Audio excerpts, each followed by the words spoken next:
Interestingly enough, some of you may or may not know, I am also an IT professional. I've been for 20 plus years. Most recently, the last 2 years or so, I've been over in the IT security world.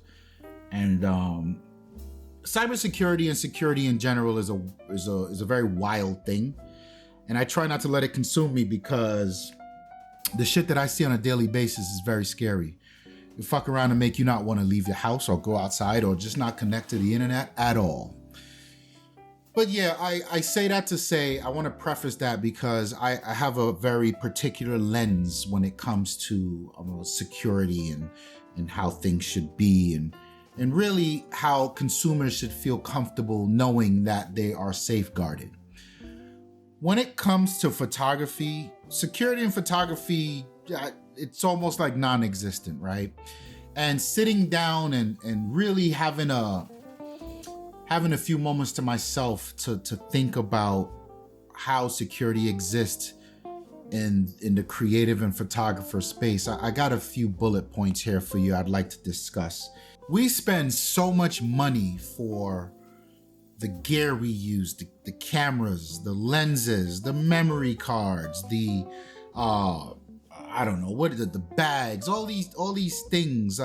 Photography is not something that you can consider as a cheap hobby or a cheap profession, however you're doing it professionally or as an enthusiast. It's wild to see there's literally no safeguards for us. And I kind of jotted this down into like 4 different categories, right? And the first of which is what I like to call anti-theft.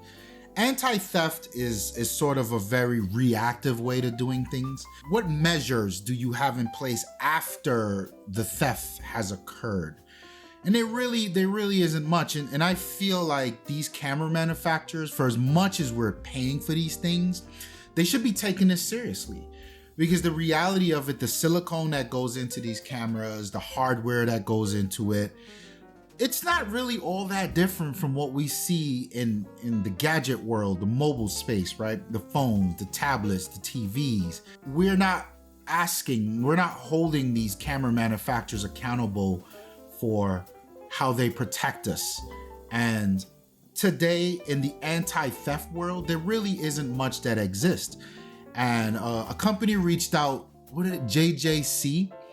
They made this arc of Swiss plate that I think is quite genius. The idea here is you put the AirTag, hide it within the Swiss plate, and it was as if it's never there. The only one that really knows that it's there is you. And this is today, I think, 1,000% something we should all do as photographers. An AirTag costs you $25, right?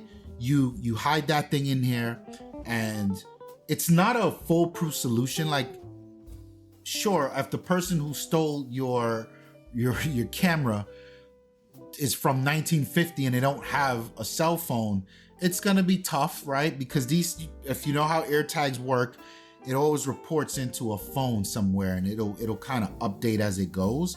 But it's 1,000% better than absolutely nothing, right? And what I like about this solution is I often keep an AirTag in my camera bag. So when I go to events or I go out shooting, I do have an AirTag in my bag. And not only stolen, right? Like if I lost it somewhere, I forgot it somewhere, the AirTag will report back like, yo, you left it this location, right? But what if it's the camera? The camera's outside of the bag. This is why this AirTag solution in the Swiss plate is such a big deal. And we should all be looking at this. We should all be using this for our camera. It's far beyond using these things for your keys. You need to get this on your camera. Moving away from a reactive approach, why do these cameras not have GPS on them? I don't understand for the life of me why we can't have this functionality in a $2,500 piece of tech. It is insane to me, especially when, listen, if you give me the option, right? You put an eSIM on the camera. You don't need to activate the eSIM, but if you tell me that my camera has an eSIM and it can get a phone number and some data where I can track this thing, I'm all in. How much extra are you gonna charge me for that? $50? Fine. Especially when I know the actual hardware bit probably cost the manufacturers $2 or $3. Like, whatever. I'd be happy to pay the premium, because the reality is, not only is it the GPS we're gonna be using in an anti-theft way, but we're also using that data and that GPS. That's the stuff that we love about the iPhones, right? When you look up a map, when you go into the, not iTunes, the iPhones or even the Android phones, it bakes the GPS information into the photo, into the metadata. So when you pull up the Photos app, you can look at your photos based on location. Like, how dope is this? Why do our cameras not do it? I know some cameras do. A lot of them offer you the ability to sync it. There's all type of weird shit.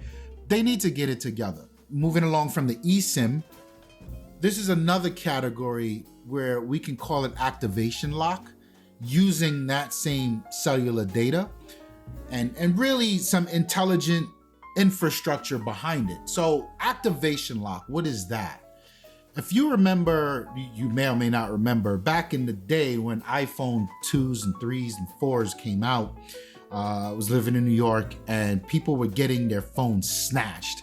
Like, it was the wildest shit ever. Like, the train door would open and criminals would just come and snatch people's phones out their hand.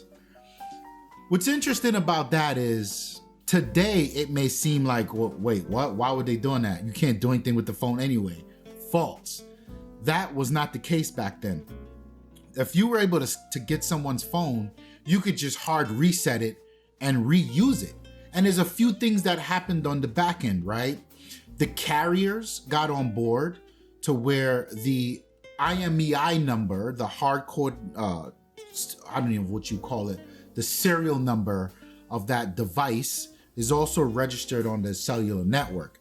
And if that serial is reported as stolen, it just gets banned from the cellular network. And before, there were different iterations of it. Before, if it was an AT&T phone, AT&T would just ban it. But what good is that if you can go to T-Mobile and use it, Verizon and use it, whatever? Now they kind of share that data. So if a phone number gets reported as stolen, the IMEI gets reported as stolen, that device is banned across all cellular networks. So that in itself is a big deal.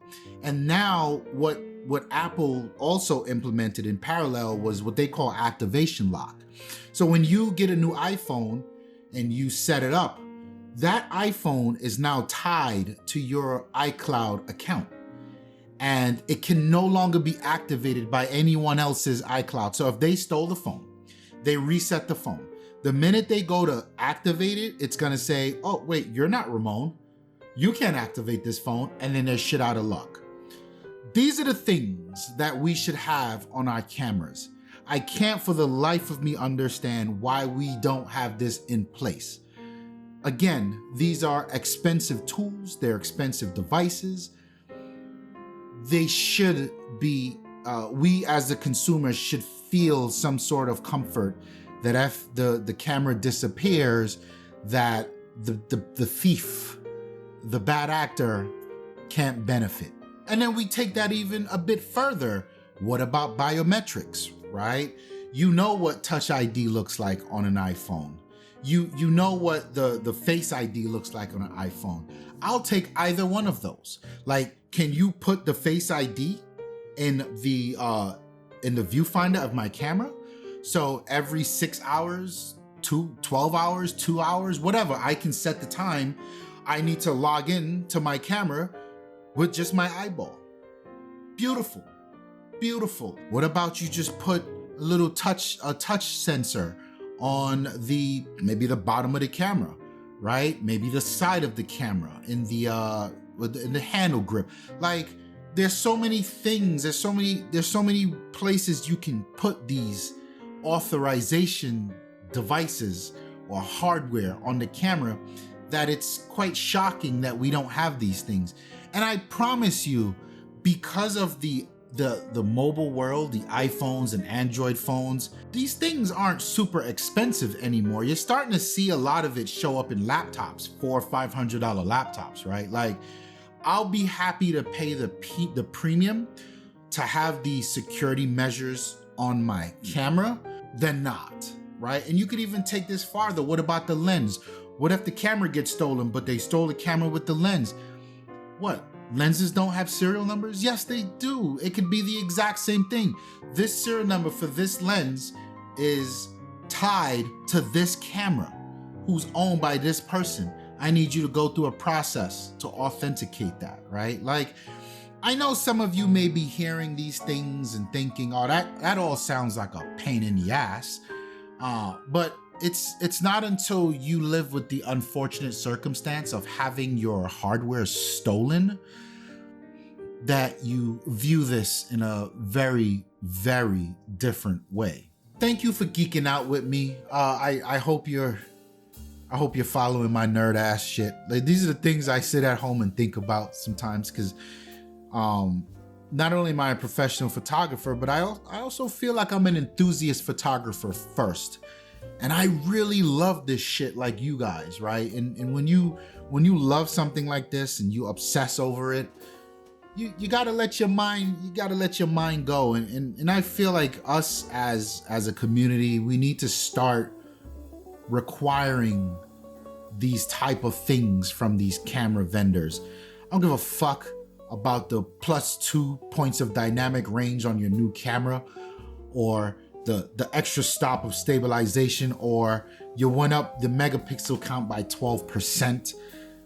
No, I need security features. I need shit that matters, quite frankly. Let's get to that. Thank you so much for stopping by and giving me your time. I want to acknowledge that, because time is the most precious resource that we have in this world. So thank you so much for sticking in there and watching the video and even clicking on the video. My name is Ramon. Hit that like button if you like it.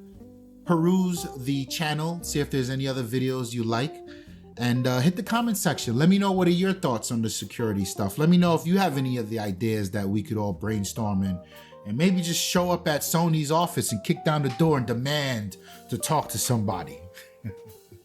I'm out of here. Peace.